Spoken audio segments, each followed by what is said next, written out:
excited. Welcome to a very exciting day. I am so excited to see you here. Thank you for being part of this. This is my very first Instagram Live, and we're taping for YouTube. And I'm just so excited and honored and grateful that we get to spend some time together. So welcome. Okay, we have got a lot of deliciousness in store. I've tried to set up the staging so that you can see a little bit of what we're going to do, but I'm going to be showing you more and more and more. So again, welcome. We are on Instagram Live and YouTube as part of the exciting Stay Home with Chocolate initiative to support our craft chocolate community. So I have selected for us a topic that I am very excited about because I practice it assiduously. I believe in it with all of my heart. Our topic today is chocolate for breakfast, surprising health benefits, and easy at-home how-tos. So I should introduce myself properly. I'm Valerie Beck, and I eat chocolate every day. Yay! Who's with me? Do you eat chocolate every day too? Of course you do. That's why we're here. Okay, who else eats chocolate for breakfast? All hands up. Well, why chocolate for breakfast? Why chocolate? Why breakfast? Well, what if I asked you a couple of questions? For example, what would you say to a boost to your immune system right now? What would you say to a boost to your mood right now? What would you say to more vitamins, more minerals, more fiber, more metabolism pumping? I think we should jump into this, don't you? So the health benefits that we're going to discuss take on some interesting variables, you might say, depending on the time of day. So why chocolate? Amazing health benefits like an immune system boost. And why breakfast? Oh, because breakfast. And because again, when we eat chocolate at different times of day, we might experience some really exciting and interesting different effects. So our key message, if you will, is that chocolate for breakfast gives you some great health benefits, which we're going to go through, but you've got to make sure you're eating the right chocolate. Not all chocolate is created equal, as you know. So we're going to talk about how to make sure you are selecting the right chocolate to get the health benefits to add to your breakfast. I'll show you some of my favorite recipes is much too advanced a word for what these are. Let's call them assemblages. What's even more basic than an assemblage? I'll get to show you some of my favorite chocolate for breakfast put-togethers. And we'll talk as well about the historical context, because if we look back in time, we see that chocolate for breakfast is really not that radical a concept, and chocolate for health benefits is not at all a radical concept. So that's a bit about what we're going to do today. And then at the end, you're going to come over to my place and help me eat all this chocolate, right? Okay, we'll come back to that idea, but welcome to my home. I'm so excited to have you here. This is my log cabin / beach house / downtown Chicago condo that some of you have heard me describe, and now here we are. If you see Georgie the cat prowling around at some point behind us, just give her a hello, Georgie, and she'll be glad to paw her way in, perhaps. So let's jump in. Okay, I've got so much excitement to show you, and I'm going to start with what might be my all-time favorite, chocolate and grapefruit. Why chocolate? Why grapefruit? Well, this actually takes us into our first quiz. Yes, there will be quizzes. If you were ever on one of our chocolate tours back in the old days, yes, I'm the original founder of the old Chicago chocolate tours, Philadelphia chocolate tours. We had Boston, Beverly Hills, Geneva, some other cities. We were about to open in New York before the business was stolen. So if your business is currently now being stolen, I can relate. Message me, we'll talk. We'll figure it out. So back on the old chocolate tours days, we had quizzes, and when I was doing some adjunct professorship, we had quizzes. So hello to former students, and hello to former tour customers, and hello to you. I'm just so glad you're here. So your first quiz: when and where did chocolate originate? And the reason I ask you this is because what I put onto this grapefruit first are cacao nibs. As you know, chocolate starts from the cocoa bean, and here I've got some Obalo cocoa beans. These were grown by the Peru Pangoa Collective. So the chocolate is made in Chile by Obalo, and the cocoa beans are from Peru. So all chocolate starts as a cocoa bean, which, as you know, is actually a seed, a nut, right? It's the seed of the fruit of the cocoa tree. We call it a bean because we call it a bean, but it's like an almond, right? It's a nut, only it's for cocoa. So when and where did people first start cultivating these? think about it, Google it. And the reason, again, that we're starting with that is that that's where chocolate starts. And because the cocoa nibs that I've put onto the grapefruit are basically ground up, dehusked versions of the cocoa bean. Now, the nibs that I've put onto this grapefruit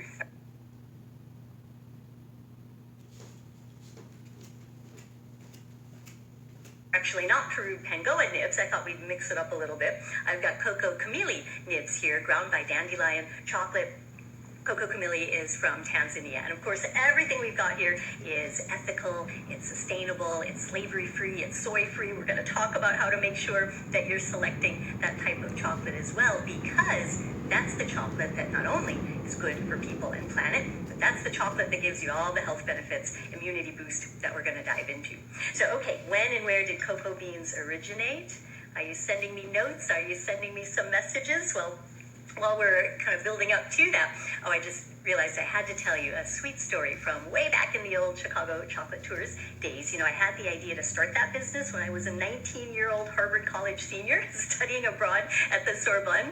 Wow, you never know where inspiration will strike you or how. And I was walking around Paris and eating all of this amazing chocolate and pastry and just falling in love with the experience of walking and learning and meeting pastry chefs and meeting chocolatiers, because I'm kind of nosy in that way, right? I'll go into your store and say, wow, what's going on? Tell me about it. Can I look at the kitchen? I'm just excited to absorb everything that I can about chocolate. I've always been that way. So while walking around in Paris, the idea struck me.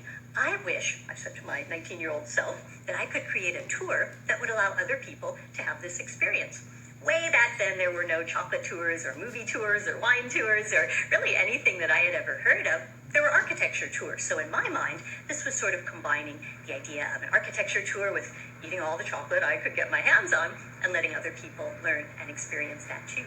So I got started in that business. Somewhere along the way, there was Harvard Law School and practicing law, and that was so not for me. And I sometimes joke, I used to be a lawyer and now I'm happy. Things worked out. So in any case, when I finally started the business officially, it was based on that idea. And so it was really a dream come true to be able to continue that. And now we're just extending that in new ways. So, okay, you know the answer. You figured it out. You've always known it. People have been cultivating cocoa for at least 5,000 years. Wow. And when I think about that, I think, wow, what did people do before? What did people do before there was chocolate? So as far as we know, chocolate has been cultivated, cocoa has been cultivated for at least 5,000 years. And it originated, as you know, in the Amazon basin, Ecuador. We've seen cacao growing in Mexico for at least 4,000 years. Today, most of the world's cacao is grown in West Africa. And the challenge there is child labor, deforestation. And so by choosing craft chocolate, we're again not only getting great health benefits, but we're supporting ethical supply chains. So ethical supply chain cacao on to the grapefruit, the cocoa nibs, as you know, oh, they're so crunchy, they're so nutty, they're so lovely. And here's where the immunity boost starts, because cocoa nibs are so loaded with iron, with other minerals and vitamins that work together to boost your immune system. Every time you eat cocoa beans, you are aiding in your body's defense against anything that might want to get in the way of your health. So cocoa beans to the rescue. Now, by adding chocolate, we're adding some more of that good cacao health, and we're adding some additional flavor. So how do I choose what chocolate to put onto what breakfast? I kind of try again, and it's all good, and you really can't go wrong. But I found a couple of things. I found that I like with like. What I mean by that is that grapefruit, for example, is acidic and flavorful and rich. And by the way, when you've got organic fruit, don't you love the smell? When you've got non-organic fruit, don't you notice there is no smell? So I'm always excited to choose organic, and I'm excited to pair something like an acidic, rich, flavorful, zingy, zesty grapefruit with chocolate that has some of those same characteristics. So speaking of Obolo chocolate of Chile, I have selected this Obolo chocolate bar. I'm just going to get my hands on it. I'll show you later how to break chocolate without without touching it with your hands. You just do it in the package. It's really easy. So I've selected this Peru bar, 70% cocoa. And one of the reasons that I like it is that it's got a fruity, zingy zestiness. So the chocolate and the grapefruit are not fighting with each other. They are in beautiful, harmonious song with each other. The other thing that I love about this particular bar for this particular fruit, the ingredients. So I know we've got static cameras, but I'm going to try to zoom myself in close so that you can get a look at the ingredients. What's in this chocolate bar? Can you see it?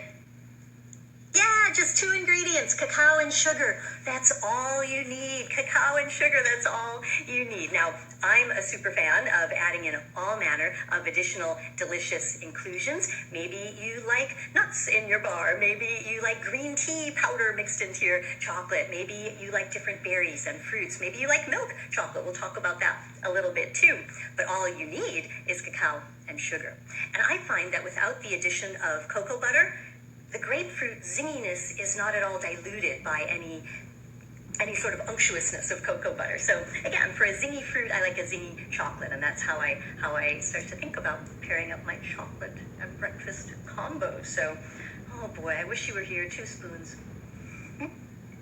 Okay, well, let's move on because I told you that I have a lot of things to show you and I want to stay on time. Otherwise, wow, again, just come over and we'll do it in person. We'll come back to that. So let's move on because one of the next elements that I want to show you takes us from fruit to bread. So chocolate croissant. Anybody ever enjoyed one? Yeah, anybody enjoying one right now? Absolutely. Let me ask you a radical question though. Where did the chocolate in your chocolate croissant come from? Is it chocolate of unknown, mysterious heritage? Is it chocolate that is giving you the health benefits that we're talking about?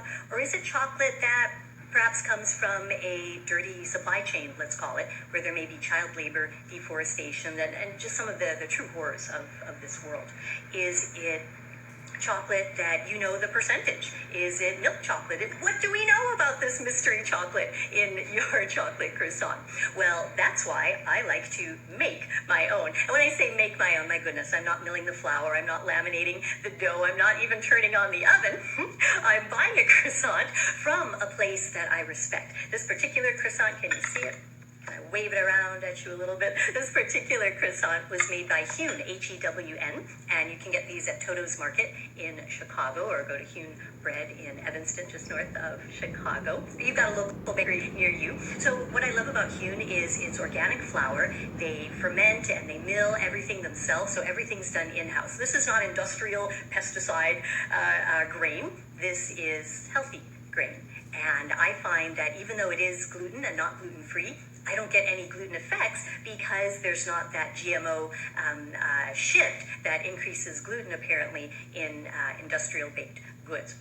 So in any case, I know where my croissant came from and I know where the chocolate came from. So the chocolate that I've selected for this delectable item is first put on top some jam. So toast and jam, bread and jam, what's more sort of traditional breakfasty in our parts than that. I don't know if you can see this, but it's Rare Bird preserves, and I love dear Elizabeth and her team of Rare Bird because not only do they make jam that we know what's in it, the ingredients are so simple, just like chocolate ingredients. They're very, very helpful. We've got fruit, mangoes, lime, sugar, lime zest, ginger, healthy, cinnamon, and a dash of salt, which is really exciting.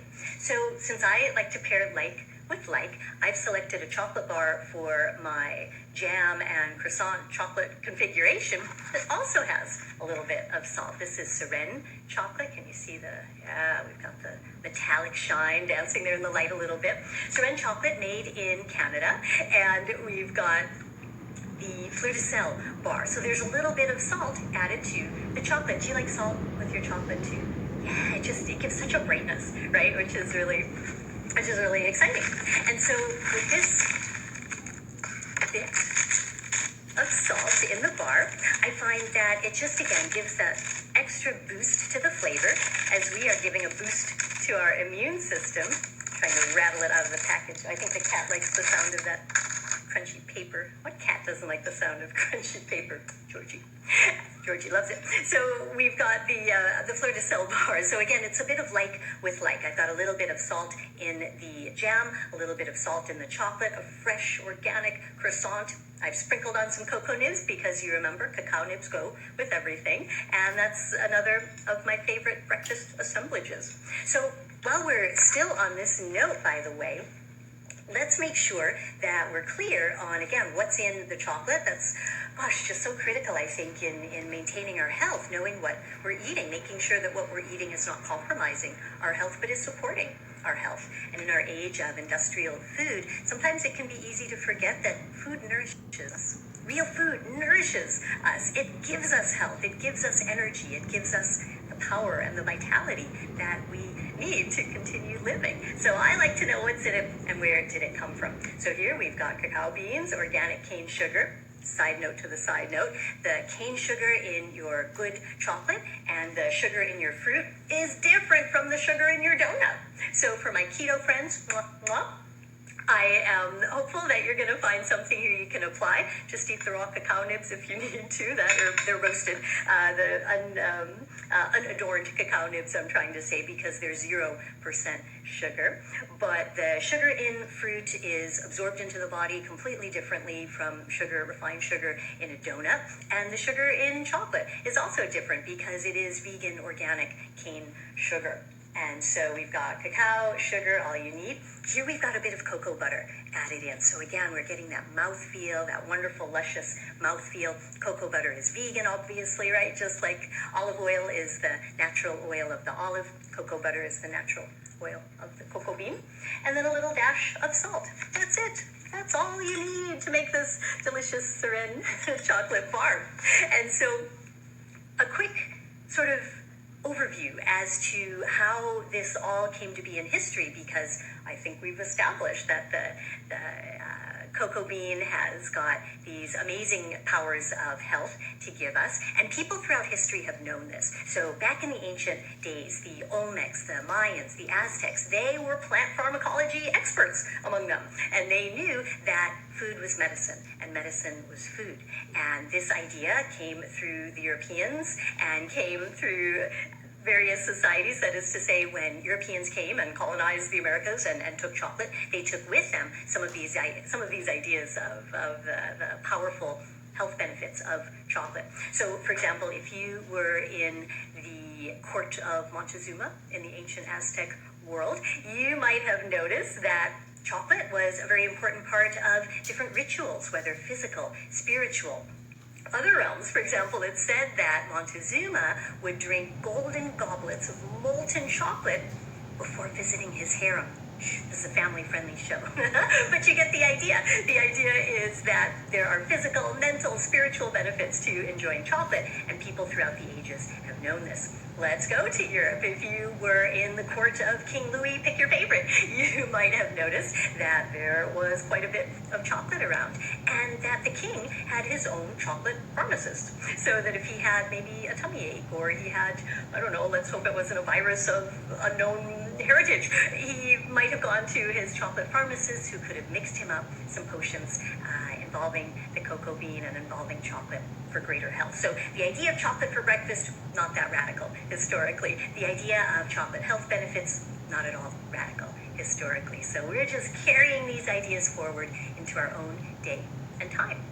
So a couple quick notes as we start to not wrap up, but even go a little deeper before wrap up, because oh my gosh, I've got so many other fun assemblages to show you. But I'd like to make sure that we spend just a moment talking about how do you know that you're selecting the right chocolate for you to get the health benefits you want, and how much of it do you need? So how do you know it's the right chocolate, and then how much of it should you be eating, or could you be eating? Because let's face it, when we talk about chocolate for breakfast, we don't mean stop there. There's the whole rest of the day.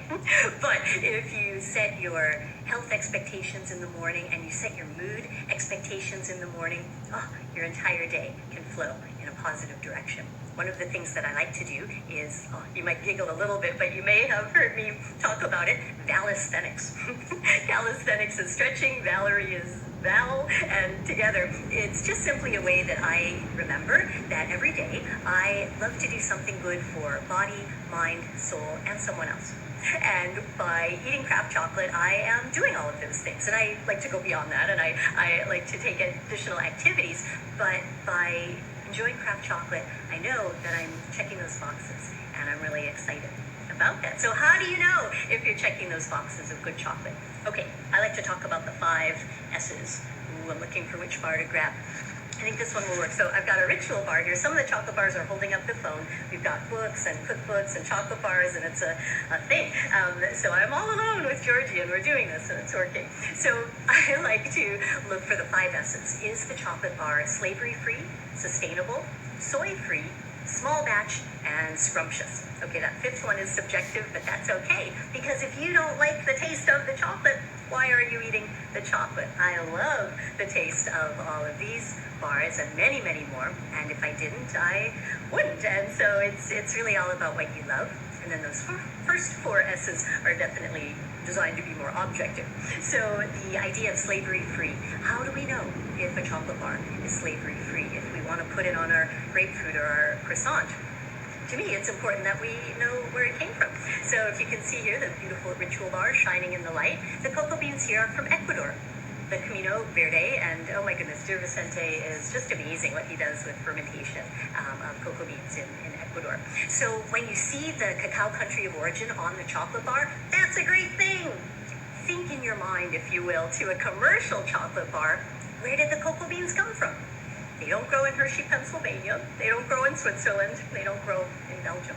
And so what a commercial bar is not telling you is that typically the cocoa beans there are a mixture, most coming from Ivory Coast and child slave labor and deforestation supply chains. So if you look for the cocoa country of origin, that's already a clue that you're on the right track, because it means that chocolate maker cares, and the chocolate maker has paid more money for specialty cocoa beans so that the chocolate maker can give you a specialty chocolate bar that supports you, supports your health, supports people, and supports the planet.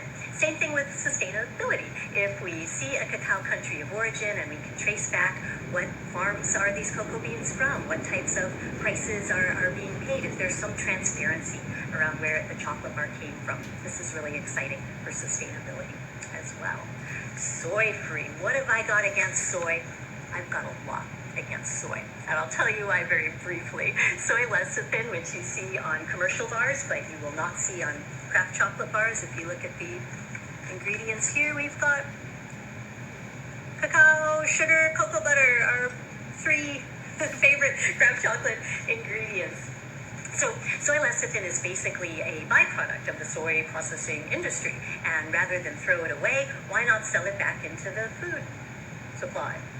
So soy byproduct is then sheared with solvents like hexane and acetone, not food, and made to go into chocolate pipes where it thins out the chocolate for an industrial production line. So think of it perhaps this way as paint thinner. And if you needed to move paint through a lot of industrial pipes, maybe you need to thin that paint down. And if you need to move chocolate through industrial pipes, you can thin it down with soy lecithin.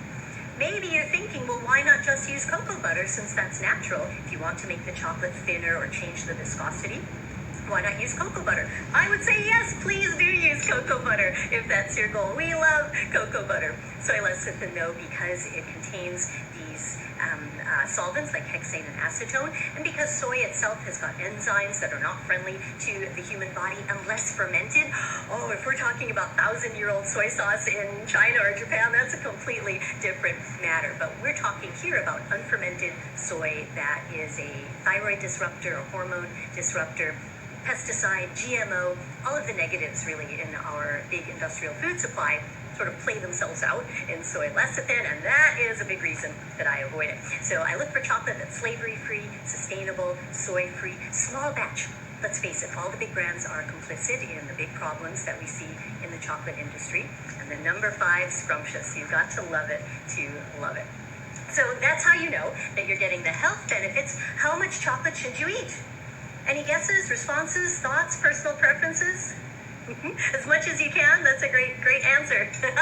Well, I put exactly this much switch of the ovalo bar, you can see the missing part there, onto the grapefruit. And I put this little spoonlet full of cocoa nibs onto the grapefruit. So a little bit goes a long way. And have you found too that back in the old days, maybe we grew up, for me it was old days, grew up on commercial chocolate. And I love chocolate, even as a kid. I wouldn't drink milk unless it was chocolate milk. I had standards, thank you. But I found that it was so easy to eat an entire chocolate bar as a kid. Whereas, my goodness, this entire beautiful set and collection of chocolate bars that we have here, do you find as well, I know I want to hug them, do you need a hug? A hug! Do you find as well that with quality chocolate, a little bit goes a long way? And that's really for a couple of neat reasons. One being that the cocoa bean itself is an appetite suppressant. And so this you might consider as a health benefit. When you're eating quality chocolate, your body doesn't automatically crave more. Now again, sometimes I've got those bars and those moments where yes, I do crave more, and that's okay too. But the point is that a little bit goes a long way because chocolate is designed that way. It's created that way. It's set up that way that our bodies take that bit and we're ready to go until lunch and the snack, etc. So again, the idea is that if we choose the right chocolate and eat not as much as we maybe think we need to eat, but a little bit can go a long way, we're in great shape. I will show you quickly though, I do have a couple of bars that, wow, I could just sort of eat these all day and all night. Because again, we just kind of find the things that really resonate with us at a particular time or at a particular moment. But the idea of practicing moderation is okay. My one caveat, I guess, would be don't go overboard with that moderation stuff. Take your moderation in moderation. Sometimes it's okay to go a little bit wild. So as we start to reach the end of our time together, which, gosh, I would love to just hang out and eat chocolate with you and chit-chat all day, I want to show you just a couple more of my highlights. When I'm not eating grapefruit in season, I am often eating bananas, which are always in season. And one of my favorite assemblages here, again, putting like with like, is the Rocca Bananas Foster bar. There are bananas in the chocolate bar. And then I put banana chocolate on the banana, and it's so simple that it's simplistic, but that's okay. One of the things I love about the Rocca Bananas Foster bar is that the cocoa beans are unroasted, and yet I don't get that raw taste, and there's nothing wrong with that raw taste, but it's a very sophisticated unroasted taste that I find quite unique and very exciting.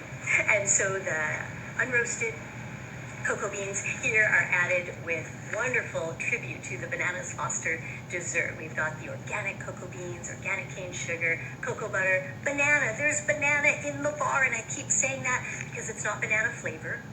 It's not natural flavors, which are really not natural at all, but it's actual banana.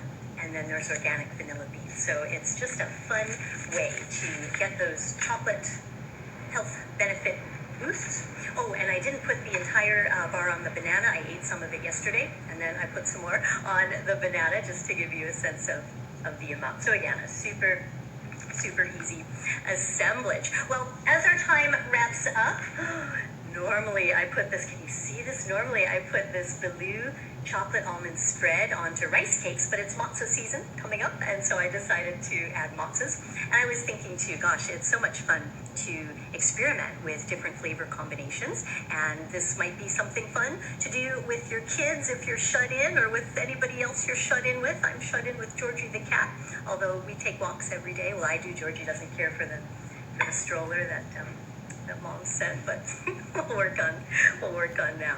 But what I'd like to do is just wrap up with a final quick story. I'll tell you first that all of these bars are available for sale. You can buy them direct from the maker. What I would recommend is buy them from one of the retailers who's still in business, and I'll put a list of that on my Instagram for you. And then as a last ditch, I've got everything linked on my website and blog as well at chocolateuplift.com. So my final story for you is taking us back historically again. The Aztecs knew about plant pharmacology, they knew about cocoa bean health, and they believed that every time you enjoyed chocolate, that you were connecting to the divine spirit that links us all.